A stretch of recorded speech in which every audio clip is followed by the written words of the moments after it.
اس کا حق سمجھا جاتا تھا کہ یہ تو پنڈ زمینوں میں ہمیشہ رہے ہیں, یہ پنڈ نہیں آپ علیحدہ کر سکتے. اب انہوں نے یہ کہا نہ یہ زمین میری ہے. سرمایہ دار جب بنا اس نے کہا یہ زمین میری, میں نے خرید لی, اب یہاں پہ اگر تم نے کام کرنا تو تم نے میری تنخواہ پہ کام کرنا. پہلے وہ اسی زمین پہ رہتا تھا, اس کا گھر وہاں پہ تھا, وہ وہیں پہ محنت مزدوری کرتا تھا, محنت مزدوری کر کے وہ رینٹ دیتے تھے. اب اس نے فیوڈلزم میں کسان نے رینٹ دینا ہے پیداوار کر کے. کیپٹلزم میں کیپٹلسٹ نے اس کو اجرت پہ رکھنا ہے, پھر وہ پیداوار کرے گا, اور اس کو کرنے کے لیے اس کو پہلے زمین سے بے دخل کرنا ضروری تھا. تو یہ موومنٹ تھی جس کو کہتے ہیں انکلوژر موومنٹ. جب زمین کو انکلوز کیا گیا اور یہ کہا گیا کہ آپ لوگ زمین پہ نہیں رہ سکتے, یہ بہت بڑی تحریک تھی. سرمایہ داری نظام شروع ہی اس سے, یہ بہت بڑا فرق ہے. سوال, یہ رینٹ کی شکل کیا ہوتی ہے؟ یہ پیداوار کا حصہ ہوتا ہے یا پیسہ ہوتا ہے؟ پہلے پیداوار کا حصہ تھا, مینلی فیوڈلزم میں پیداوار کا حصہ ہی تھا, پیسہ نہیں. یہ جو نجی پیداوار جو ہے نا اپنے جو نجی پیداوار ایک پرائیویٹ ہے, نجی پیداوار جو ہے وہ ہے پرائیویٹ کا نجی پیداوار وہ ہے جو جس سے مزید طور پر پیدا ہوتا ہے. آپ ایک کار لے لیتے ہیں, کار کو میں اس کو مقاصد جلدی سے سمجھاتا ہوں. اشیاء نجی پیداوار ہیں اور رہیں گے, ذرائع پیداوار نجی ملکیت نہیں ہو سکتی. سوری غلط بول گیا. اشیاء نجی ملکیت ہیں اور رہیں گے, ذرائع پیداوار نجی ملکیت نہیں ہے. آگے چلتے ہیں جی. ہم کمیونسٹوں پر الزام ہے کہ ہم انسان کی نجی محنت سے انفرادی ملکیت حاصل کرنے کا حق چھین لینا چاہتے ہیں, حالانکہ کہا جاتا ہے کہ یہی ملکیت تمام شخصی آزادی, سرگرمی اور خود مختاری کی بنیاد ہے. کون کہتا ہے یہ؟ لبرلز کہتے ہیں. کون کہتا ہے کہ جس کے پاس ملکیت نہیں ہوگی تو اس کی شخصیت نہیں ہوگی؟ کون کہتا ہے؟ لبرلز. ہم پہ لبرلز یہ الزام لگاتے ہیں کہ آپ اگر نجی ملکیت چھین لیں گے تو پھر تو بھائی میں نے اپنی کمائی کی ہے, میری کمائی والی محنت کیوں چھیننا چاہتے ہو؟ جواب, گاڑے پسینے کی کمائی اپنے دست و بازو سے پیدا کی ہوئی محنت ملکیت. کیا آپ کی مراد چھوٹے دستکار اور چھوٹے کسان کی ملکیت سے ہے جو برجوا ملکیت سے پہلے کی صورت تھی؟ اسے مٹانے کی کوئی ضرورت نہیں. صنعت کی ترقی بڑی حد تک اسے مٹا چکی ہے اور آئے دن مٹاتی جاتی ہے. یعنی کہ وہ ملکیت جو کہ آپ کی خون پسینے سے بنی ہو, وہ تو سرمایہ داری نظام میں پہلے مٹا دی ہے. اس کو مٹانے کی بات نہیں ہو رہی.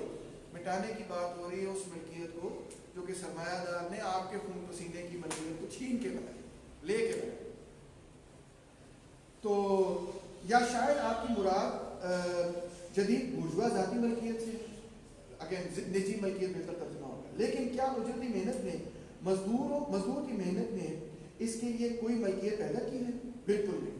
اس سے صرف سرمایہ پیدا ہوتا ہے, اور یہ وہ ملکیت ہے جو اجرتی محنت کا استحصال کرتی ہے, اور جس کے بڑھنے کی واحد شرط یہ ہے کہ مزید استحصال کے لیے برابر اجرتی محنت مہیا ہوتی ہے. یہ ملکیت اپنے موجودہ صورت میں سرمایہ اور اجرتی محنت کے تصادم پر مبنی ہے. آئیے ہم اس تصادم کے دونوں پہلوؤں پر غور کریں. تو جو محنت آپ کر رہے ہیں وہ اس سے تو آپ کی ملکیت پیدا ہی نہیں ہو رہی, اس سے تو سرمایہ پیدا ہو رہا ہے. اور ہم بات کر رہے ہیں سرمایہ کو اجتماعی کنٹرول میں لینے کی. سرمایہ دار ہونے کا مطلب پیداوار میں محض ذاتی نہیں بلکہ سماجی حیثیت کا مالک ہونا ہے. ایک طرف ذاتی میں وہ اس کی ذاتی ملکیت کی, دوسری طرف وہ سماج جو چیز پیدا کر رہا ہے اس کے اوپر اس کا کنٹرول ہے. یعنی کہ صرف جو میں نے چیز پیدا کی اس پہ کنٹرول نہیں ہے, جو دوسرے پیدا کر رہے ہیں اس پہ بھی میرا کنٹرول ہے. سرمایہ اجتماعی پیداوار ہے اور بہت سے آدمیوں کی متحدہ کوششوں سے, بلکہ آخر تک نگاہ دوڑائیں تو سماج کی تمام ممبروں کی متحد کوشش سے ہی اسے حرکت میں لایا جا سکتا ہے. سرمایہ جو ہے وہ کسی فرد کا پیدا کردہ رشتہ نہیں, چیز نہیں, بلکہ سوسائٹی کو پورے کو ایک طرح سے ایک خاص انداز سے اسٹرکچر ہونا پڑتا ہے, جس کے نتیجے میں سرمایہ داری نظام پیدا ہوتا ہے, جو کہ برٹش نے آگے یہاں پہ کیا. تو لہٰذا سرمایہ بذات خود کسی فرد نے نہ پیدا کیا ہے, چند فردوں نے بھی نہیں پیدا کیا, بلکہ پوری سوسائٹی کی پیداوار ہے.